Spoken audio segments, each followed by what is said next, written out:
All right, and we are back here on the GSMC Sports Podcast. And for the final part of the show, we are going to talk about the Green Bay Packers, talk about their season, and what they have to do to improve their team for the 2025 season. So the Packers were one of three NFC North teams to make the postseason, and not a single team in that division ended up winning a playoff game.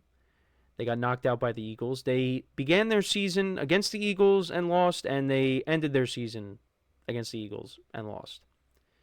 And Jordan Love took a bit of a step back this year. I mean, he was still good.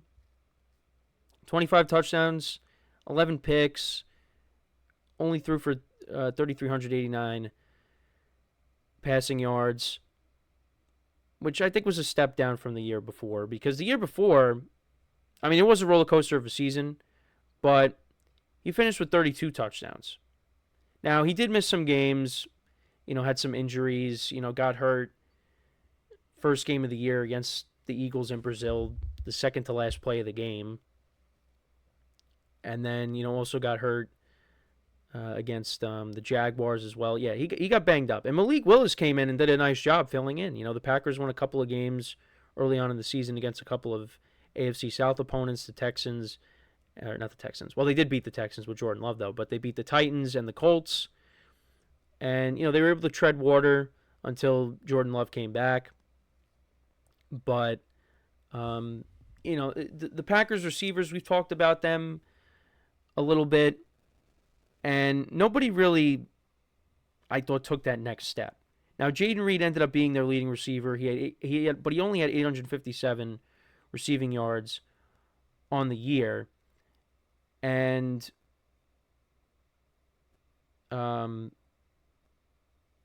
he had 6 touchdowns. Tucker Kraft was their second leading receiver. He had 707 receiving yards. He had 7 touchdowns. Christian Watson only had 620 yards and 2 touchdowns. Romeo Doubs, he had 4 touchdowns. He had 601 yards, and Dontavian Wicks had 415 and 5 touchdowns.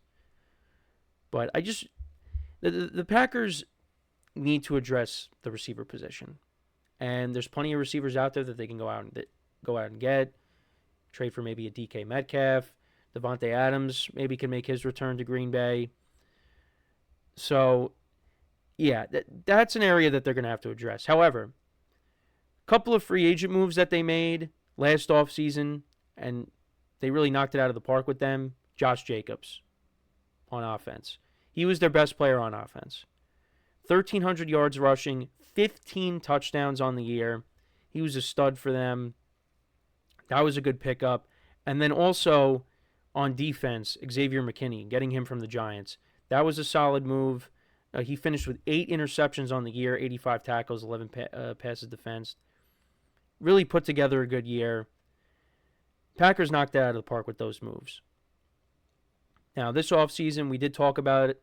Another another position that they could address is also pass rusher. They probably need another pass rusher. They could be trading Jair Alexander this offseason, so they're going to have to replace him. But you look back, though, at the Packers season, and one area that you could look at and say, yeah, they're going to have to improve. They lost all playoff teams, except the Bears. That's not that wasn't a good way to start the new year, losing to the Bears last game of the season. But other than the Bears, all of their losses came against playoff teams. They lost to the Eagles twice, they lost to the Vikings twice, and they lost to the Lions twice. Now, the second Lions game in Detroit, that's a game they could have won, but both Vikings games they were playing catch up. They ended up being 2-point losses each, but especially the second one in Minnesota, the Packers, were down, going into the fourth quarter of that game. They were down 27-10. And I think they were down, they were down 27-10 going into the fourth quarter. And they were down 20-3 in the third quarter. But then they came back. There were sometimes last year where they just would get off to these slow starts. And then they're trying to establish the run with Josh Jacobs, which I get. Josh Jacobs has been their best player. But then all of a sudden they're down, and then they got to start throwing it a bunch of times. And then in that playoff game against the Eagles, the offense was not great. Josh Jacobs was their best player.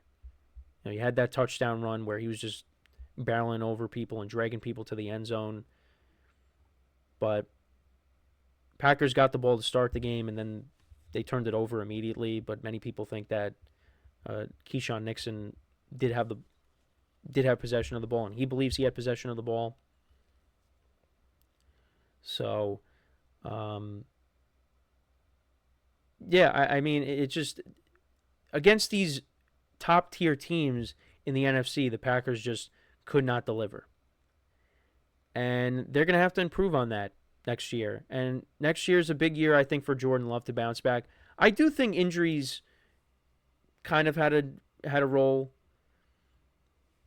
And I do feel like if Jordan Love could stay healthy next year and they could maybe add another weapon, like a true number one wide receiver, then I think he will have a bounce-back season. I think this is a good Packers team. It's well coached. Matt LaFleur is a solid head coach. But you got to be better against the Lions and the Vikings. Now, the Vikings, they could have a completely different quarterback next year. Could be J.J. McCarthy starting. How is that going to fare against the teams in the NFC North? We'll see.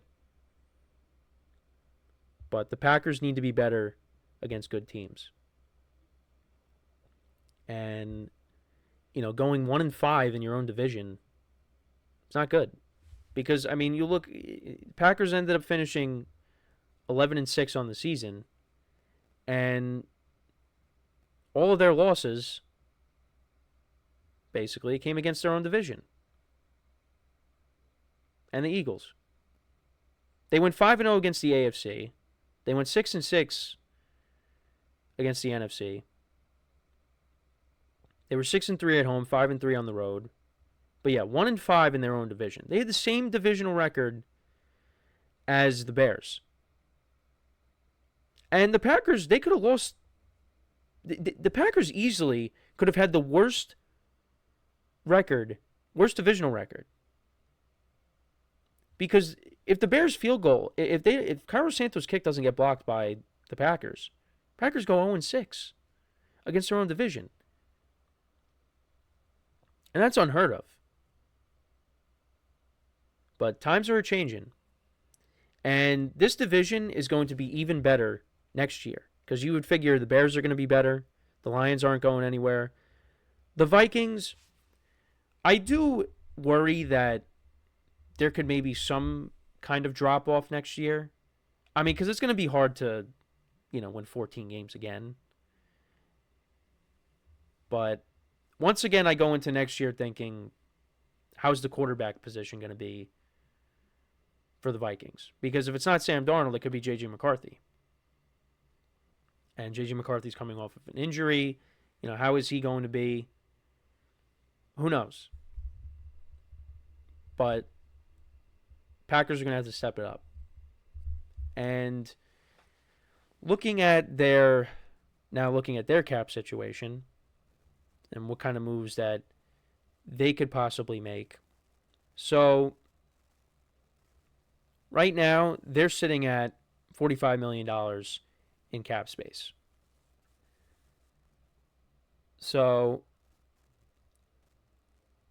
they do have some flexibility. They do have some room to make moves, and they're going to have to. And they could always, clear cap space. But they're going to need a number one wide receiver. That is definitely on the top of the list. And maybe if you add that number one wide receiver, that just improves your whole offense. Now these other guys, they don't have to take on that mantle of being the number one wide receiver. And maybe in these number 2 and number 3 roles, they're better players because of it. They could benefit from it. And I think they do have talented receivers. It's just, I thought going into the year, one of them was going to separate themselves, and that just did not happen. And they also just became a a run first team with Josh Jacobs. And Josh Jacobs had a big year. But you need to have a healthy year out of Jordan Love, and you need Jordan Love to step up and be that guy. And in the playoffs, I mean, it was tough. It was a tough game. Love threw 3 picks. I mean, the last one, he's just trying to make something happen. Eagles are a good team. But you know what? The Packers, they might have not have been able to score on offense, but their defense kept them in the game. This is a good team. It's just offensively, at times they struggled.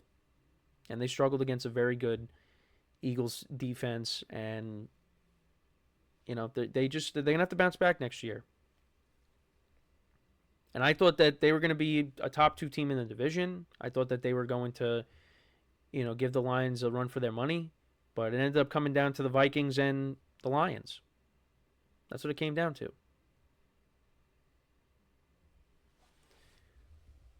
But it's going to be a little different next year, because the Vikings are not winning 14 games. I think the Lions are still the top team, but it could be another team that, maybe it's not the Vikings. Maybe the Packers do bounce back. Maybe the Bears bounce back. It's going to be interesting, but this is the best division in football. And we will talk about the Vikings on Monday when I go over their season. So make sure to tune in for that. But with that is pretty much it for the show for today. Thank you guys for tuning in. Make sure to check out all the other shows as well. Make sure to subscribe to our YouTube channels. Make sure to leave a like and comments on the videos here. Try to respond to them. And as always, I'm your host, Kenneth Grunfelder, signing off from the GSMC Sports Podcast, brought to you by the GSMC Sports Network. Have a good day. Enjoy the weekend. And I will talk to you guys tomorrow. Take care.